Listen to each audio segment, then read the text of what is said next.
Good morning, students. So today, after finishing our doubt clarifying session and chapter 4, I am going to start chapter 5 in this video. The long answers of chapter 4 I will give you in the school app. There you can see in the note section it will be there. In my previous video, I have given you the link for short answers and short answers and differentiate the following. The long answers will be with this video. So today we are going to start chapter 5, language of chemistry. Language of chemistry, in your previous classes you have learned about matter, elements and compounds. So today in this video I'm just going to give you a little bit description about elements and compound in introduction. Then what is language of chemistry and how it has to be represented, that I will explain you in my next video. We have learned all substances are made up of matter, and that matter can be classified into two groups: pure substance and impure substances. The detailed about pure substance and impure substance you have read in your class 6th also. Pure substance consists of particles of only one kind from and that pure substance are further classified into elements and compound. So what are elements and what are compounds and what are their characteristics, that we are going to learn in this video. Elements are the substance that consist of only one kind of atoms, and the smallest unit of element is an atom. There are different types of element, and each type of element has special properties of its own and is different from all other types. For example, elements of carbon, sodium and oxygen. We know that all the atoms that make up an element are of the same kind, but two different elements cannot have the same kinds of atom. For instance, atoms of oxygen and atoms of hydrogen are different from each other. So every element has its own unique properties. An element is a substance that cannot be broken down into simpler substances by any physical or ordinary chemical means. For example, no simpler substances can be made out of a substance such as gold. Hence, gold is an element. As gold is an element, like gold, iron, silver, oxygen, and carbon are also some well known elements. There are total 180 known elements today. Out of these, 92 elements occur naturally. It means they are found in nature, and the remaining are made by humans. So, on the basis of these properties, these elements are classified into four types, that is, metals, non metals, metalloids, noble, and inert gases.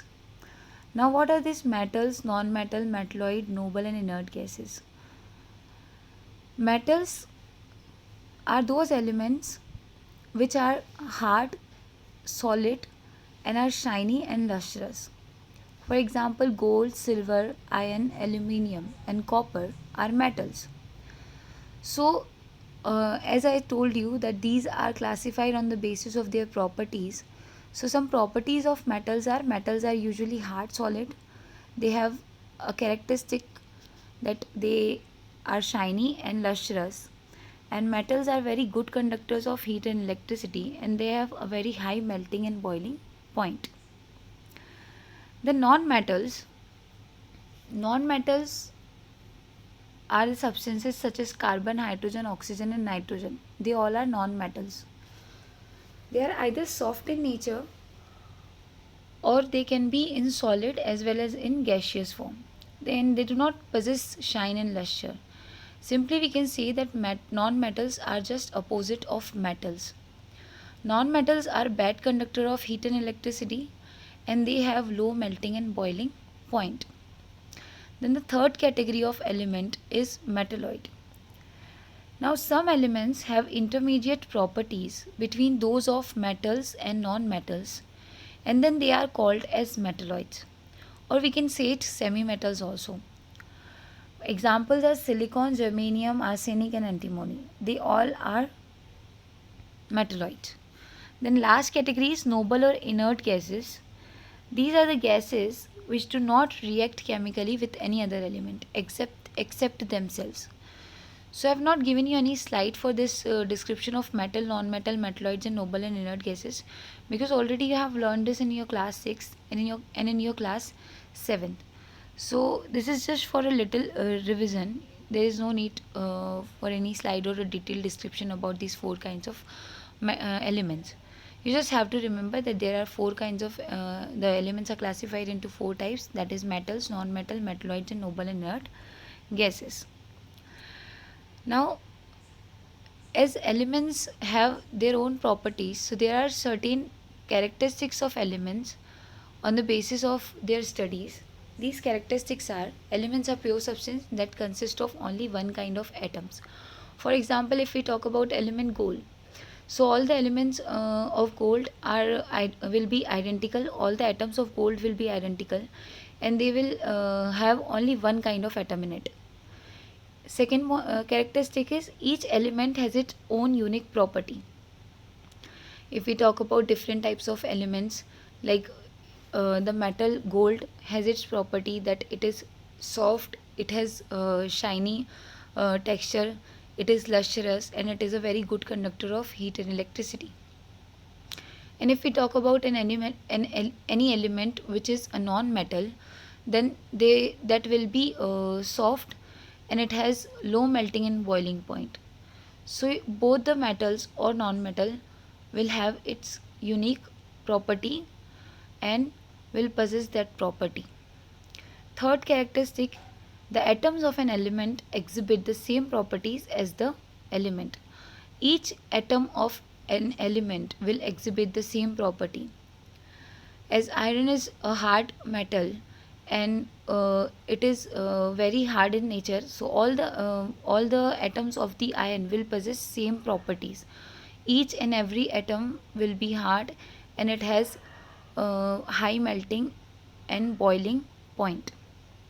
So each atom of element exhibit the same property as the element. Then fourth characteristic is element cannot be separated or broken down into simpler component by physical or chemical method. By any simple physical or chemical method, element cannot be separated or broken down. So these are the characteristics of element. Now, as I told you that the pure substances are classified into elements and compound. So compound is also a pure substance which has its own characteristics. The difference between element and a compound is that element is a single particle, a single unit which exhibits its property and has all the unique atoms in it. A compound is a substance which is made up of two or more elements. The elements in compound are chemically combined together in a fixed ratio. A compound is a substance which is made up of two or more elements. Whenever two or more elements combine together, they form a compound. A compound is made up of molecules of the same kind.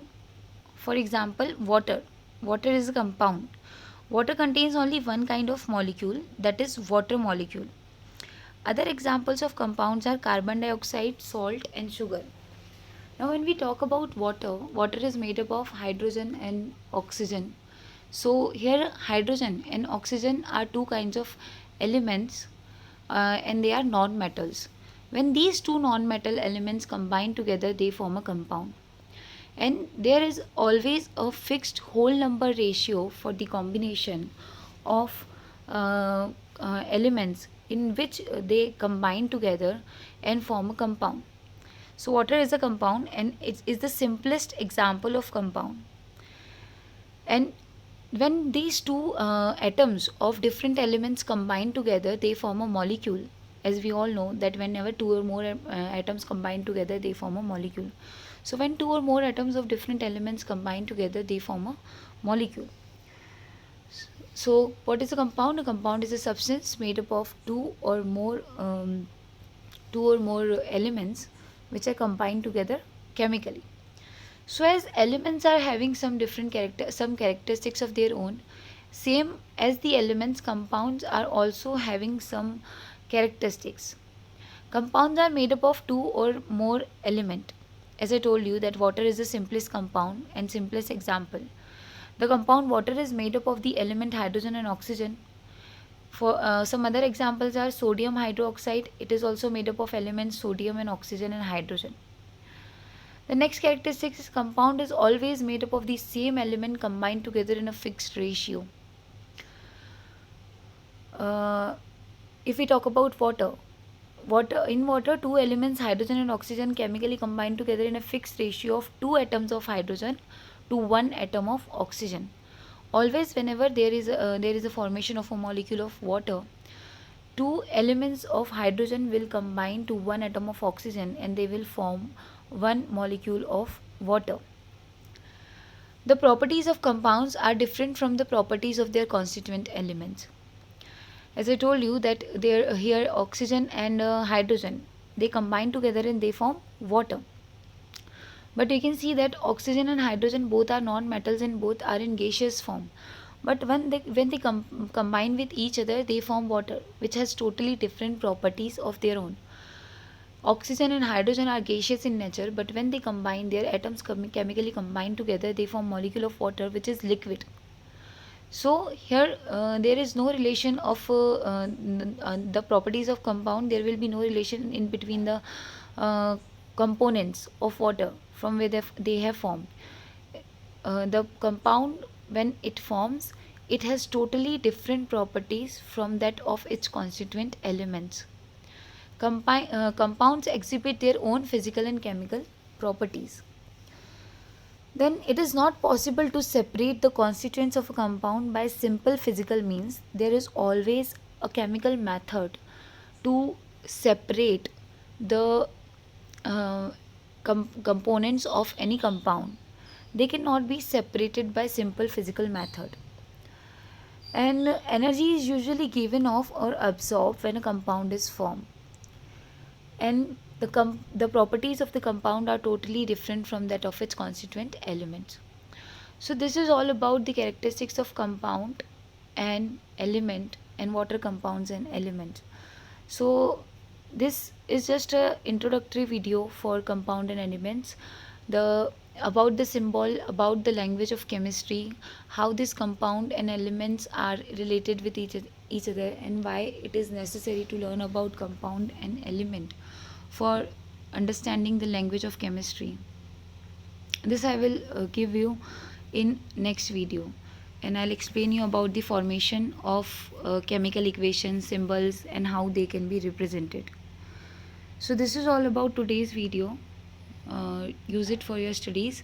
In next video we will learn about the chemical reaction, symbols, and how the language of chemistry is developed and how it can be represented. Thank you and have a nice day.